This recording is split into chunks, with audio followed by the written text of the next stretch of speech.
According to Google AI, vibe coding is a development style, popularized in 2025 by Andrej Karpathy, where a developer uses natural language prompts to guide an AI code assistant to generate code, rather than writing it manually. Some describe it as coding in the moment, letting ideas flow, experimenting, and learning as you go. Think of it like jazz improvisation. You don't know exactly what the final product will sound like, but you follow the flow and refine along the way. Advocates often contrast this with traditional programming, which can feel more rigid. Plan first, code later, debug after. That description is mostly correct, but it has also led to a misconception. Many portray vibe coding as something that will replace software engineers, or suggest that learning programming is no longer necessary. That is wrong. Even within the definition of vibe coding itself, you don't know what the final product will look like. It's clear that vibe coding is not an engineering principle. AI tools and vibe coding are valuable for sparking ideas and rapid experimentation, but in the end, software must still be designed, tested, secured, and maintained using engineering processes. In fact, because vibe coding makes it possible for almost anyone to quickly create a website or software prototype, the role of trained software engineers is more critical than ever. Engineers must ensure that what gets built is reliable, scalable, ethical, and secure. This means that today's computer science students need to learn far more than before, not just coding syntax, but also software design, testing, deployment, security, collaboration, and responsible use of AI. Today we will explore two different ways of using AI tools. The first is a typical vibe coding example. In this approach, no prior coding knowledge is required, and it works reasonably well. I will demonstrate how one can build a simple web-based to-do application. This shows how any layperson can use AI tools to create a basic website. It is sufficient for hobbyists, but is vibe coding adequate for engineers? Does it mean we no longer need to learn programming? The answer to both questions is no. In fact, with the rise of vibe coding, the importance of skilled software engineers will only increase. The second example focuses on solving our InClass02 problem. This represents what I would call the engineer's way of using AI tools. In this approach, programming knowledge is still essential, and AI tools are used as assistants rather than replacements. Moreover, you will see how I make educated guesses, evaluate AI-generated code, and learn from it in the process.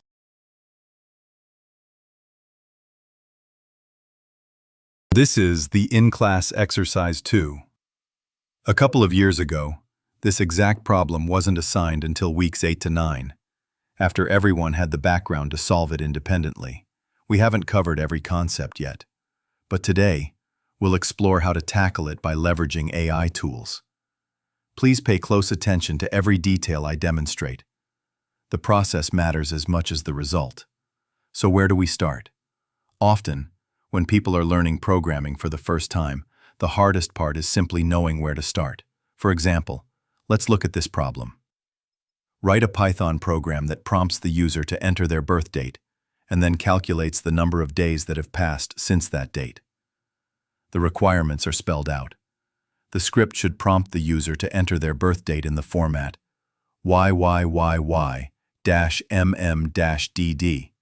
It should calculate the number of days between the entered birth date and today's date. The result, the number of days, should be displayed to the user. And finally, the script should handle invalid input gracefully, like if the user types the wrong format or enters a future date. In software engineering, we call these requirement specifications. They define exactly what the program is supposed to do. Now, the easiest thing would be to just copy and paste all of these requirements into an AI tool and ask it to give us the solution. And honestly, it probably would. But we are not going to do that today. Instead, I want to walk you through how to think about the problem step by step. Pay close attention to the details I show you, because understanding the process is far more valuable than just having an answer handed to you. So first, I will try to see if there's anything that I can solve on my own. Yes, I think I can at least handle prompting the user to enter their birth date. I open Visual Studio and create a new file named InClass02.py. In this file, I will prompt the user to enter their birthday.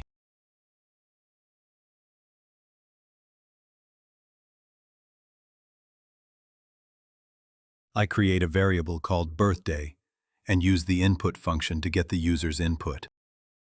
The expected format for the input is 4-digit year dash, 2-digit month dash, 2-digit day. Now, let's test the code. I click the Run button, but no output appears. This means I need to check whether the value entered by the user is actually being stored in my variable. I forgot to use the print function. Remember, the print function is the first and most important debugging tool. Whenever a value is saved, use print to verify that your code is working as expected.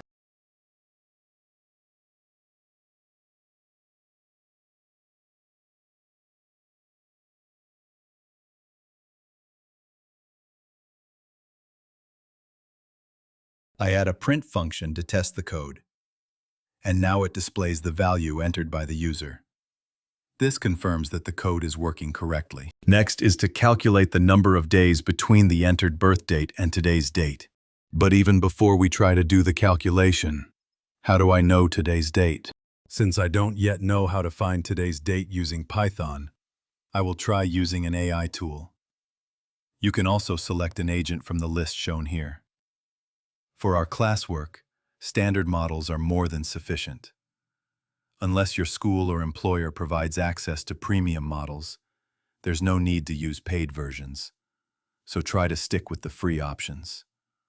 Once you graduate and begin working in the industry, you'll be expected to follow your company's AI usage guidelines. In that case, the employer will cover the cost of any paid services. The only exception would be if you become a freelance developer or start your own company.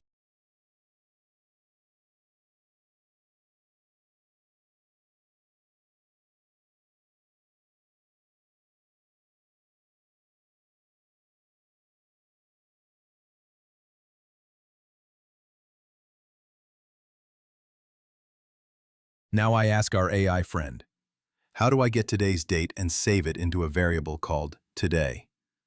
Copilot suggests 3 different options. The first provides only the date.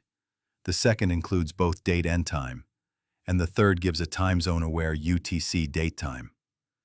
Since I only need the date, I'll go with the first option.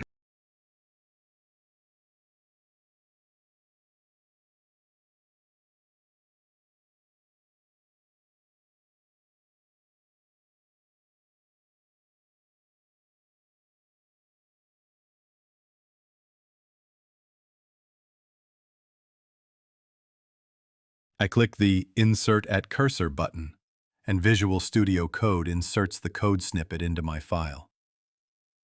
I'm not sure what line 5 does, but since the AI provided it, I'll leave it for now. Line 6, however, looks more straightforward.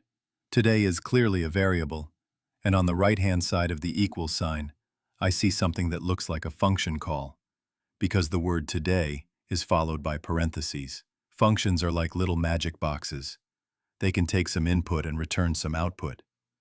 Since there's nothing inside the parentheses, it seems this today function doesn't need any input. From its name, I can reasonably guess that it returns today's date. I use a print statement to display the value of the variable today, and it successfully outputs the correct date information. Now, let us calculate the number of days between the 2 dates. I ask, how can I calculate the number of days between the 2 variables, today and birthday, both of which are in the format YYYY-MM-DD? The AI provides a suggested solution. Since I am not entirely certain whether it will work, I will first move the code into my file and test it.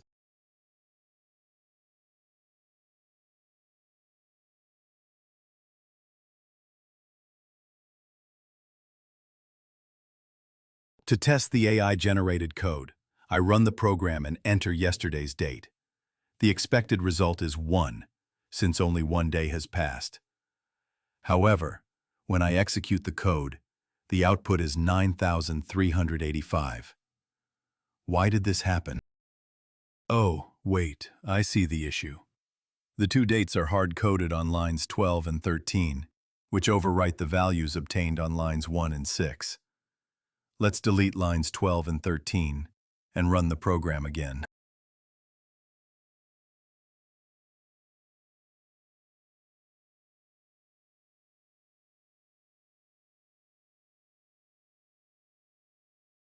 This time, the program crashes. Visual Studio Code reports an issue on line 12. Type error. strp time argument 1 must be string. Would line 13 have the same issue? Since lines 12 and 13 are nearly identical, it seems likely. To test this, I swap the two lines. Because Python executes code sequentially from the top, if line 13 has the same problem, the program will still stop at line 12 after the swap. When I run the code again, it now crashes on line 13 instead of line 12. This shows that the program fails when the variable today is passed into the strp time function, but not when birthday is used. Why is that? Aren't these two variables essentially the same kind? To investigate, I can use another Python built-in function, type, to check the object type of each variable.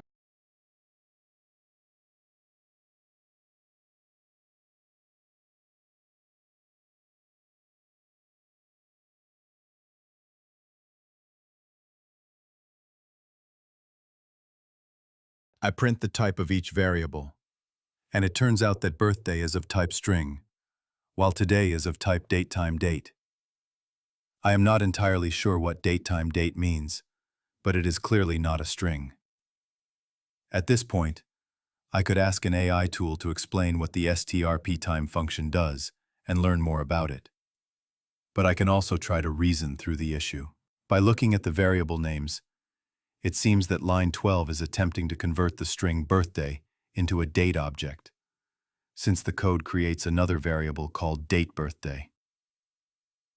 If today is already a date object, then there may be no need to convert it again. This might be the source of the problem. Therefore, I assign today directly to date today and run the code again. When I run the code, it now crashes on line 16 with an error stating that a datetime.date object cannot be subtracted from a datetime.datetime object. When I hover the mouse cursor over the variables in VS Code, it shows their types. Date today is of type date, while date birthday is of type datetime. This mismatch appears to be the cause of the issue. To resolve it, I need both variables to be of the same type. I ask the AI how to convert a datetime object to a date object, and it tells me to use the .date function. The AI even provides a sample code snippet. By the way, methods and functions are essentially the same thing. There are slight differences, but those are not important at this stage, so the terms can be treated as interchangeable. After reviewing the explanation, I realize what to do. I can convert date_birthday to a date object by assigning date_birthday.date back to date_birthday. I add this line and run the program again. This time, the code works correctly.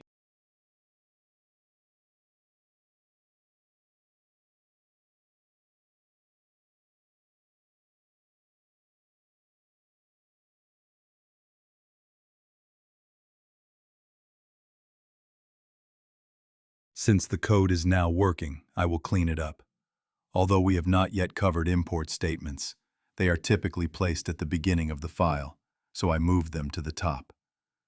There is also no need to create separate variables like date today, or date birthday, when the existing today and birthday variables can be reused, so I simplified the code accordingly.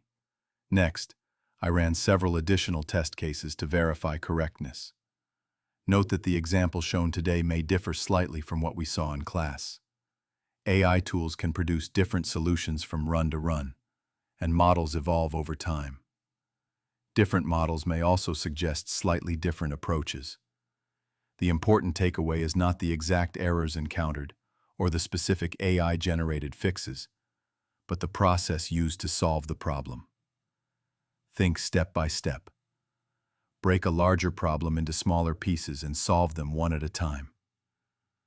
Test while developing. Design and run multiple test cases.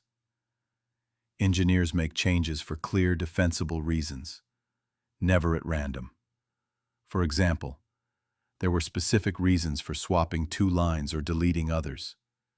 Each change was intended to test a hypothesis about the bug's cause. Beginning programmers often make arbitrary edits when code fails. When asked why, they cannot explain. Avoid that habit. Every change should have a rationale. Lastly, today's solution is not complete. It should also handle future dates and incorrectly formatted inputs gracefully. Try adding those cases and verifying that the program responds appropriately. Happy coding.